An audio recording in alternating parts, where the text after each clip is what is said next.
LDU 2, São Paulo 1, pelo primeiro jogo das quartas de final da Sul-Americana 2023.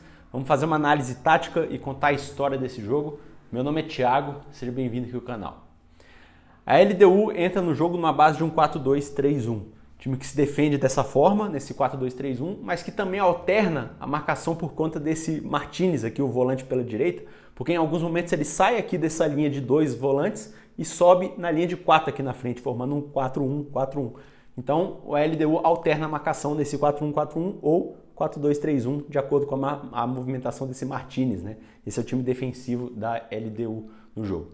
Ofensivamente, os dois pontas, o Ibarra e o Julio, sobem nas pontas. O Julio, né, é jogador do Santos. Nisso, o Piove, primeiro volante, vira primeiro volante aqui no meio. E aí, esse Martínez abre pela direita e o Gonçalves abre pela esquerda, formando esse 4-3-3. E aí, com a subida para o ataque, né, os laterais também participam. Então, se lá pela direita, o Ibarra cai para o meio para a subida do lateral. Se lá pela esquerda, o Julio cai pelo meio para a subida do outro lateral. Então, esse é o time ofensivo da LDU durante o jogo, né? O São Paulo entra no jogo numa base também de um 4-2-3-1. Time que se defende também nesse 4-2-3-1, com o Lucas aqui atrás do Caleri. E aí, eventualmente, ali, quando o São Paulo é um pouco pressionado, principalmente no primeiro tempo, em alguns momentos o Lucas até fica um pouco mais emparelhado ao Caleri, formando 4-4-2. Então, assim, o São Paulo fica basicamente nesse 4-2-3-1, realmente, né? Esse é o time defensivo do São Paulo na maior parte do jogo. Ofensivamente, no primeiro tempo, o que acontece?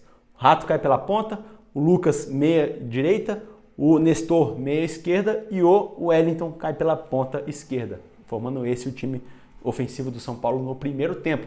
Isso aqui muda duas vezes no segundo tempo, até o São Paulo conseguir melhorar em campo, né, começar a fazer o gol do Lucas ali e tal. A gente vai falar como é que foi a mudança durante a explicação aqui do jogo, né?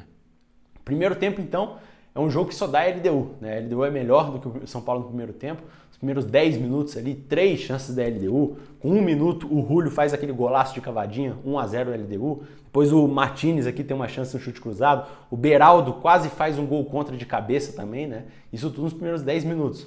A partir daqui, o São Paulo começa a tocar um pouco mais a bola, entra no jogo, só que a LDU continua melhor. Mais 3 chances da LDU nesse momento aqui. O Guerreiro, ex-Inter, né, Corinthians e tal, tem a chance ali de que a bola sobra para ele na área e a bola desvia no Wellington, né, e o Rafa faz a defesa.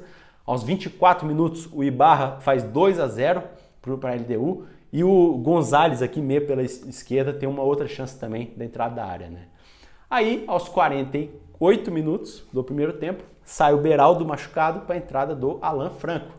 E nesse fim de primeiro tempo, mais uma chance para a LDU desse Martínez aqui, o meia pela direita, ele tem uma chance de cabeça para fora e assim termina o primeiro tempo. A LDU teve 7 chances de gol no primeiro tempo contra nenhuma do São Paulo. 7-0, 2-0 no placar para a LDU, né? Intervalo do jogo, só para te lembrar de se inscrever no canal e curtir o vídeo, que é importante, tá? Então não se esqueça, curte o vídeo e se inscreve no canal, que é importante. Segundo tempo. Segundo tempo, o São Paulo faz uma mudança de substituição só, né? Porque sai o Gabriel Neves para a entrada do Luan. E aqui o São Paulo não muda muito a forma de jogar. A única coisa que muda nesse momento de início do segundo tempo é uma movimentação do Rato. Porque o Rato, além de fazer essa ponta pela direita, ele começa a cair um pouco mais para o meio para dar espaço para que o Alisson caia pela ponta direita. Então isso aqui acontece em alguns momentos, essa variação aqui de Alisson e Rato, né? Isso aqui acontece nesses primeiros 15 minutos do segundo tempo.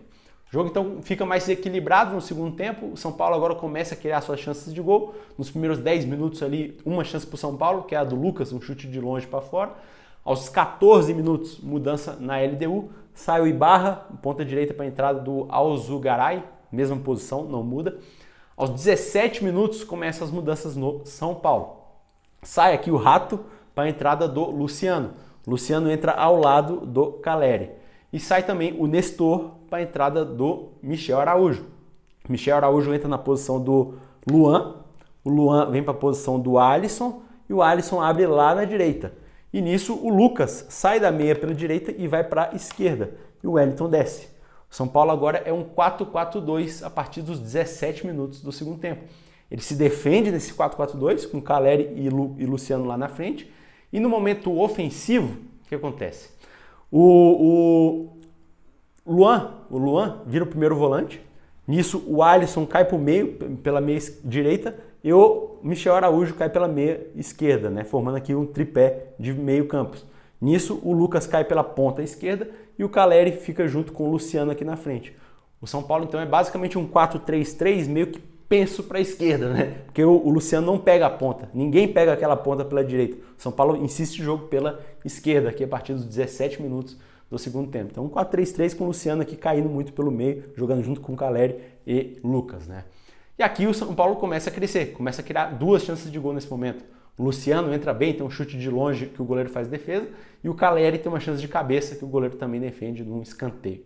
Aos 31, mudança na LDU, sai o Martínez, o meia pela direita, para entrar do Alvarado, camisa 10, que entra na meia esquerda, e aí o Gonzalez vai lá para a direita, e sai o Guerreiro para a entrada do Angulo, centroavante na mesma posição. E no São Paulo, aos 31, mais uma mudança, porque sai o Alisson que fazia essa meia pela direita para a entrada do Rames. O Rames entra na posição do Luciano, ao lado do Calleri, e o Luciano faz a do Alisson agora. Então, nesse 4-4-2, que é o time base do São Paulo a partir daqui, é agora o Luciano lá na ponta defendendo como um ponta pela direita e o Rames defendendo ao lado do Calleri. Então, 4-4-2 defensivo do São Paulo. Só que ofensivamente, mais uma mudança. Porque agora, com a bola, né, o São Paulo sai com a posse de bola com os 2 volantes aqui no meio, o Luan junto com o Michel Araújo. Nisso, o Rafinha e o Wellington se alinham a eles dois na saída de bola, formando a linha de 4. E aí, o Lucas, o Rames e o Luciano formam um trio de meio campo que flutua entre eles. E o Calleri fica entre eles, ele também como um centroavante, lá na frente, às vezes caindo aqui pela esquerda. Então é basicamente um 4-2-3-1, o time do São Paulo a partir de agora, com a subida aqui do Wellington pela ponta, 3 meias flutuando, Rames, o Luciano e o Lucas aqui, os 3 meias flutuando aqui no meio, e o Calleri lá na frente caindo um pouco mais pela esquerda também. Então esse é o time do São Paulo a partir de agora, nesse fim de jogo, aos 31 do segundo tempo. E 3 minutos depois essa mudança aqui funciona, né? Porque sai na saída de bola ali, o Luciano pega a bola, dá o passe no Lucas e o Lucas faz 2-1 aos 34 do segundo tempo, né? Aos 41, mudança na LDU, sai aqui o Piove, primeiro volante, para a entrada do Zambrano, e sai também o Gonzalez aqui meio pela direita para a entrada do Valverde. E nesse fim de jogo, mais uma chance pro LDU, que é o chute do Angulo, né? Um chutaço de fora da área, que o Rafael faz a defesa e termina o jogo dessa forma. A LDU teve 8 chances de gol contra 4 do São Paulo. 8-4, 2-1 para a LDU no placar. Intervalo. Destaques do jogo. Pela LDU, vou destacar os 2 pontas, né? O Ibarra e o Julio, ex-jogador do Santos. Pelo São Paulo, vou falar do Rafael, acho que fez um bom jogo.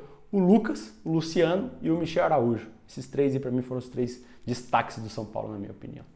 Se você chegou até aqui, se inscreva no canal para não perder as próximas análises do São Paulo, futebol brasileiro e europeu também.